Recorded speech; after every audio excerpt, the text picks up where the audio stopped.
ఆశ. తీరిక వేళ పిల్లలు పెద్దలు విని ఆనందించండి.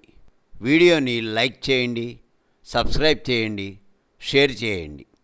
సింహళ దేశాన్ని పాలిస్తున్నాడు జయంత్ మహారాజు. ప్రజాపాలకుడుగా ప్రసిద్ధికెక్కాడు. నవకళా పోషకుడుగా ప్రకాశింపబడుతున్నాడు. ప్రజలే తనే ప్రజలుగా పాలిస్తున్నాడు. జయంత్ భార్య సుభద్ర. భర్త అడుగుజాడల్లో నడిచే అలవాటు. ఈ దంపతులకు ఒకే ఒక ఆడపిల్ల. ఆ అమ్మాయి పేరు సౌందర్య. సౌందర్య విద్యాధికురాలే కాదు, ఎంతో తెలివైన అమ్మాయి. కత్తి పట్టడంలోనూ గ్రంథ విమర్శలోనూ దిట్ట. అందాలు చెందే అపురూప సుందరి. మహారాజుని దర్శించిన కవులు కానీ, తదితర కళల్లో ప్రముఖ స్థానం అలంకరించిన వారు కానీ రిక్తహస్తాలతో వెళ్ళడం అనేది ఉండదు. అయితే రాజదర్శనం లభ్యమవడమే అతి కష్టం. అందుకు కారణం మంత్రి సుధన్వ. ఆయన సర్వసాధారణంగా ఎవరికీ అవకాశం కలిగించడు. సింహళ దేశానికి రాజధాని వత్సవాయి నగరం. అక్కడే మహారాజు, మంత్రి తదితర రాజప్రతినిధులు నివాసం. వత్సవాయిలోనే చిత్రకళలో నిపుణుడు అయిన సోమనాథ్ ఉంటున్నాడు. అతను పేద కళాకారుడు. సోమనాథ్ ఎన్నో వందల చిత్రాలను వేశాడు. ప్రజామన్ననకు పాత్రుడు అయినాడు. ఆర్థికంగా ఇబ్బంది పడుతూనే ఉన్నాడు. తను వేసిన చిత్రాలను మహారాజునకు చూపించి ఆయన మన్ననలను పొందాలన్న తలంపు అధికంగా ఉంది. అందుకోసం ఎంతగానో ఎన్నిసార్లు ప్రయత్నించినా సానుకూలపడలేదు. రాజదర్శనానికి అవకాశం కలిగించుతానని ముందు ఆ చిత్రాలు తనకు చూపమనడంతో సోమనాథ్ తను వేసిన చిత్రాలు ఎన్నో మంత్రికి చూపెట్టాడు. మంత్రి అవన్నీ పరిశీలించి ఆ చిత్రాలు తనకేమీ నచ్చలేదని చెప్పాడు. తనకు నచ్చితే ప్రభువుకి కూడా నచ్చుతాయి అన్నాడు. ముందు తనకు నచ్చే విధంగా వేసి తీసుకురమ్మనేవాడు. సోమనాథులో ఆశ అధికమవడంతో తన శక్తినంతా దారపోసి ఎన్నో చిత్రాలు వేసి తీసుకువచ్చేవాడు. కానీ ఏ పటాన్ని చూసి తృప్తి చెందలేదు. ఎప్పటికప్పుడు సోమనాథులో నిరుత్సాహం, ఆ వెంటనే ఆశ అతన్ని ముందుకు జరగనీయడం లేదు. రాజకుమారి సౌందర్యకు కూడా ఆస్థాన చిత్రకళాకారుడు వద్ద చిత్రకళను నేర్పించారు. సౌందర్య కూడా చిత్రకళలో ప్రావీణ్యం సంపాదించింది. రోజులు గడుస్తున్నాయి. రాజు జయంతికి ఒక కోరిక కలిగింది. చిత్రకళా పోటీలను నిర్వహించదలిచారు. అందుకు మహారాణి సుభద్రని, రాకుమారి సౌందర్యని సంప్రదించాడు. రాజు చెప్పిన దానికి అంగీకరించారు తల్లి కూతుళ్ళు. ఈ విషయంపై మంత్రి సుధన్వని పిలిపించారు. తన అభిప్రాయాలని వెల్లడించి రాజ్యంలో ప్రకటించమన్నారు. దేశమంతటా దండోరా వేయించమని చెప్పాడు రాజు జయంత్. రాజాజ్ఞను పాటించి నగరమంతటా దండోరా వేయించాడు. వివిధ దేశాల రాజులకు ఈ వార్తను తెలియపరిచారు. శ్రావణశుద్ధ నవమిలోపు తాను లిఖించిన చిత్రాలన్నింటినీ రాజభవనంకు చేర్చాలని, మహారాజు ఆ చిత్రపటాలను తిలకించి ప్రథమస్థాయి చిత్రాలను ఎంపిక చేసుకుని ఆ చిత్రకళాకారుని ఘనంగా సన్మానించడం జరుగుతుందని, అది అలా ఉండగా చిత్రపటాలు పంపిన ప్రతి అభ్యర్థికి 1000 వరహాలు కానుకగా ఇస్తారని ప్రకటనలో తెలిపారు.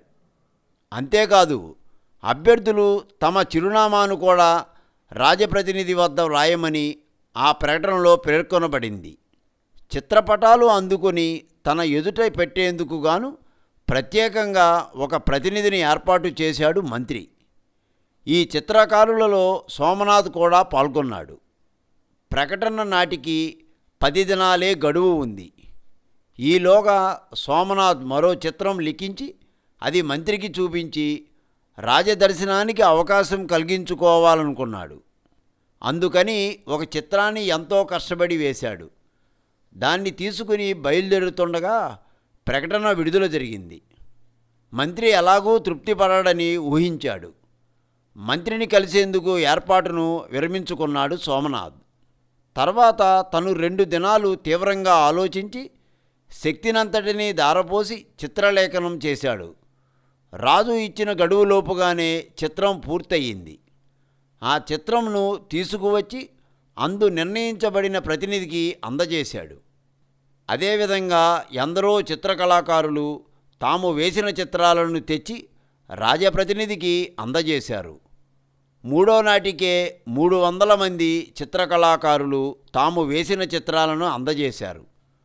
గడువు నాటికి 300 చిత్రాలు 3000 చిత్రాలకు పైగా అయ్యాయి. వాటన్నింటినీ ప్రత్యేక మందిరంలో భద్రపరిచారు. పరిశీలన చేసే రోజు రానే వచ్చింది.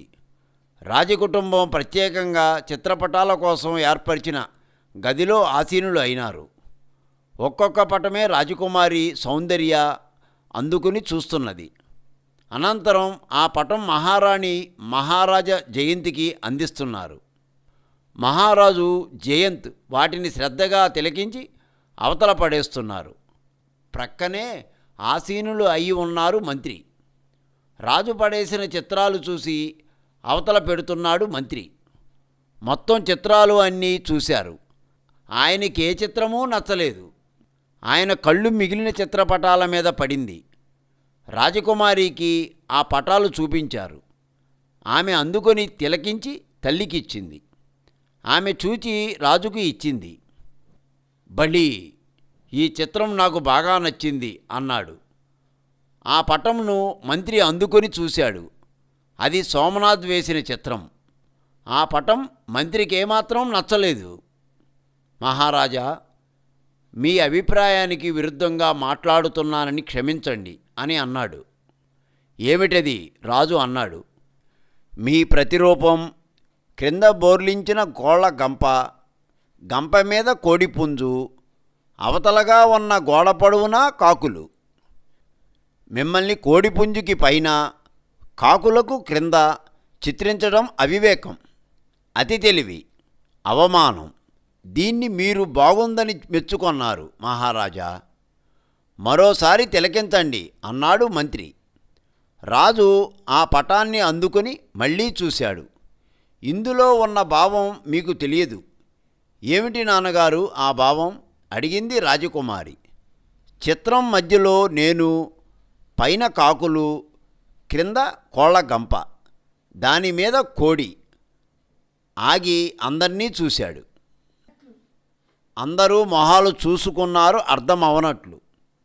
గంప మీద నిలబడిన కోడిపుంజు తెల్లవారుతోందని హెచ్చరికగా కూయడం, గోడపైన కాకులు నిద్రబద్ధకం పోయేటట్లు అరుపులతో మేల్కొల్పడం. నా ప్రతిరూపం అంటారా? మహారాజు మేల్కొంటే ప్రజలంతా మేలుకొంటారని తెలిపే భావం అని చెప్పాడు రాజు. అందరూ తలలూపి ఊరుకున్నారు. మహాచిత్రకారుడు అనే బిరుదును సోమనాథుకి ఇచ్చి అతన్ని తమ ఆస్థాన ప్రథమ చిత్రకారుడుగా అవకాశం ఇవ్వడం, ఆ చిత్రానికి 1000 వరహాలు బహూకరించడం జరిగింది. తన ఆశ ఫలించినందుకు సోమనాథ్ మిక్కిలి ఆనందించాడు. అంతేకాదు, తాను ఇంతకు ముందు ఎన్నోసార్లు తమ ఆస్థానానికి వచ్చి తన ప్రతిభను రాజావారికి చూపించాలన్న ఆశని మహామంత్రి మధ్యలోనే ఆపివేసిన విషయాన్ని తెలుసుకుని ఆయనని మందలించి కళను గుర్తించాలి, దానిని ప్రోత్సహించాలి అని మంత్రిని ప్రక్కకు పిలిచి మందలించారు రాజావారు. ఈ విధంగా సోమనాథ్ ఆశ ఫలించింది. వీడియోని లైక్ చేయండి, సబ్స్క్రైబ్ చేయండి, షేర్ చేయండి.